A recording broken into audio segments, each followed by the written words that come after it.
que debería ir al psiquiátrico a estas alturas. Hace meses viene diciendo que no va a ser candidato, que sí va a ser candidato, que no va a ser candidato, que trata al país como un capataz de Hacienda, y esa es una grave lesión a la dignidad de todos los ecuatorianos, absolutamente inaceptable.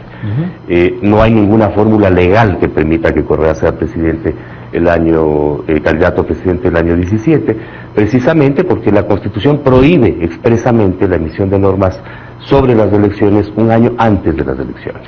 Lo que nos está diciendo es que quiere violar la Constitución el presidente Correa, y que quiere que las elecciones del 17 sean un rotundo fraude electoral. El pueblo ecuatoriano le va a decir rotundamente no, presidente Correa. Ya lo dijimos hace un año, presidente Correa. Usted jamás volverá a ser electo presidente de la República. Pero ya lo dijo ayer el presidente en un diálogo con que se presente, que se presente. Lo dijo a creo. Que se presente. ¿Que se presente? Que se presente. Fundamentalmente venimos construyendo democracia así porque consideramos que hay un gran vacío en la escena política ecuatoriana, un vacío de representación de todas las tendencias democráticas, de las tendencias que están luchando por los derechos sociales, por los derechos laborales, por los derechos de los jubilados, por los derechos de las mujeres, por los derechos de la naturaleza, y creemos que esa es la gran mayoría del país, es una gran mayoría en el país que requiere una expresión política.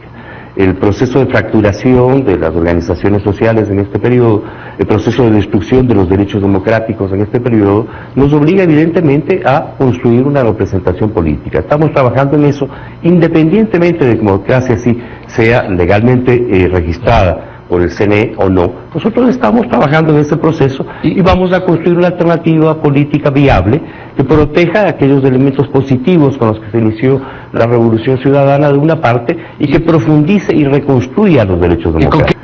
En efecto, Democracia sí está dando la batalla por su registro electoral en el Consejo Nacional Electoral, igual que otras organizaciones como la Izquierda Democrática y un sinnúmero de movimientos políticos del país.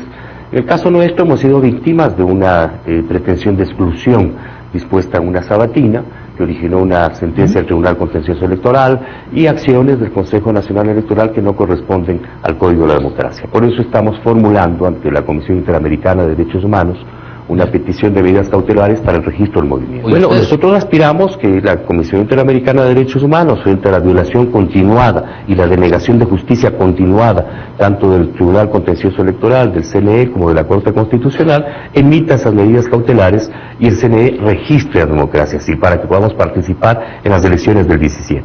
Es obvio que la exclusión de organizaciones políticas es ya un síntoma clarísimo de fraude electoral, que pone en peligro los derechos no solamente de nosotros, sino de todas las organizaciones políticas, a que por una orden del presidente el Tribunal Contencioso Electoral meta las manos en competencias que son privativas y exclusivas del CNE. Democracia sí está trabajando en un proceso de una amplia unidad en la base del pueblo ecuatoriano.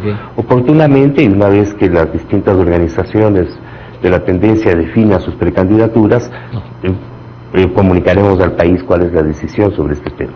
Desde el punto de vista programático, nosotros creemos que hay que avanzar a una nueva república, a una auténtica república. Eso implica proteger la soberanía de la nación. Necesitamos denunciar la CONVEMAR, mediante la cual el Ecuador renunció a su soberanía territorial marítima sobre 1 millón de kilómetros cuadrados en el gobierno del presidente Correa, en acto de traición a la patria, que lo denunciamos ante la Asamblea Nacional el día que se cometió, y que esa será una de las primeras tareas que asumirá el nuevo gobierno de Democracia Sí el año 17. A esta tarea fundamental tenemos que llevar adelante la auditoría de la deuda externa.